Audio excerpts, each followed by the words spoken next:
Going to review the Retrobit Tribute 64 controller. This is the green edition, or clear green, or you can call it jungle green. It looks great. I guess I'll call it the jungle green. Has great feeling buttons here. The controller is light, and it is only compatible with the Nintendo 64.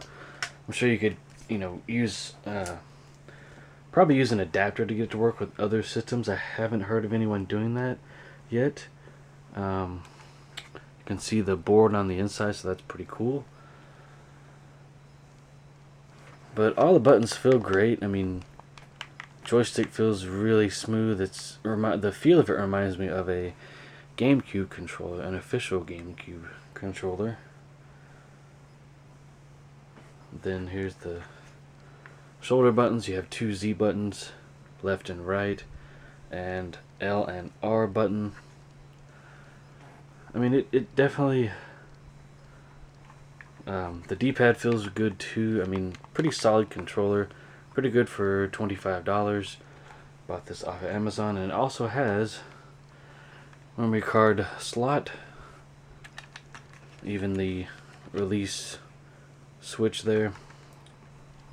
I was a little worried when I first picked this thing up. I mean, it was just so incredibly light, but it works flawlessly. I didn't have any issues with any of the buttons or joystick. I have not used it with a game that is compatible with the D-pad. Played Zelda Ocarina of Time with this baby. Really loved it. Here's the box it comes in. I did not keep the, I'm gonna keep the tray that the controller sits in. Kind of boogered up this thing here, Platinum Collection. Really like the box art. Would have been cool if they would have shown some of their other controllers on the back of this thing. But it comes, it's like a protector type sleeve here to protect the box, obviously, and the contents inside, which is just the controller. This doesn't come with any other accessories. It does have an approximate 10-foot cord, so that's plenty of length. Sensitive, accurate, and high quality analog stick, and that's pretty true. And you have dual Z shoulder pads for maximum grip. Ergonomic button layout, and I do like the handle. There is no middle handle on this controller. That was always kind of awkward to me. I do have about 4 or 5 original Nintendo 64 controllers. I think it's maybe no, it's 3, and the others are third party. But the ones that I have third party are ones that came out at that time. Unfortunately, both of the third party controllers, the Z buttons, are broken, so they're pretty much useless. But I keep them around for nostalgia reasons, and the fact that they're hard to find. Hard to find for a decent price. I have not looked lately, but one day I might replace those. I don't know. I think those are Mad Catz controllers. I'll actually have to pull them out and make a controller collection video for the N64. I've not done that as of me making this video. But yeah, this also comes in like clear blue or ice blue, a solid red color, which is not see-through. Kind of odd that they chose to do that. And it would be cool if they would release a gray version of this. That I would have probably got over the colored versions if they had it, but they're not making it in the that color. Would have kind of been cool if they would come with like a smoke blue. Smoke black version.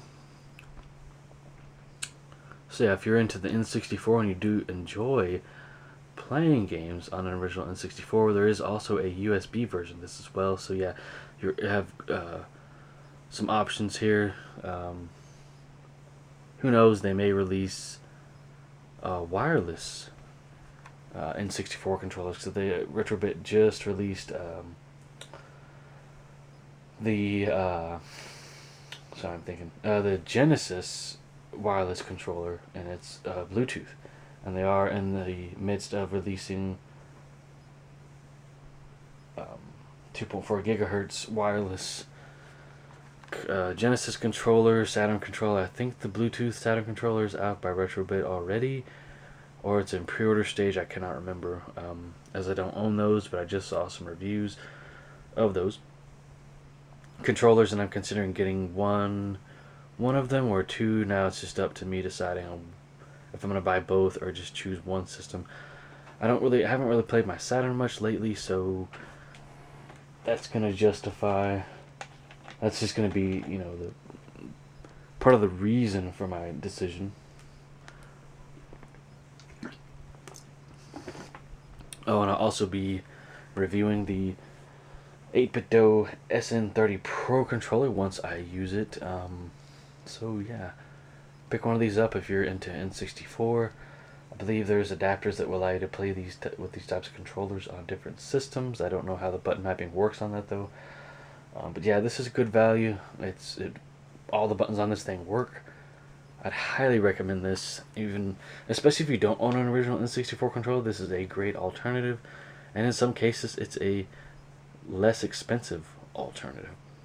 So that is my review, guys. If you have any questions, feel free to ask them down in the comment section below.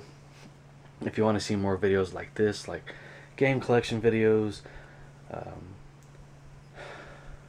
system collection videos, music, movies, games, vinyl, music on CD, vinyl, cassette, movies on DVD, Blu-ray collections, and all that, subscribe to my channel, and you'll see a video or two uploaded to the channel every week. So there you go. Thank you for watching.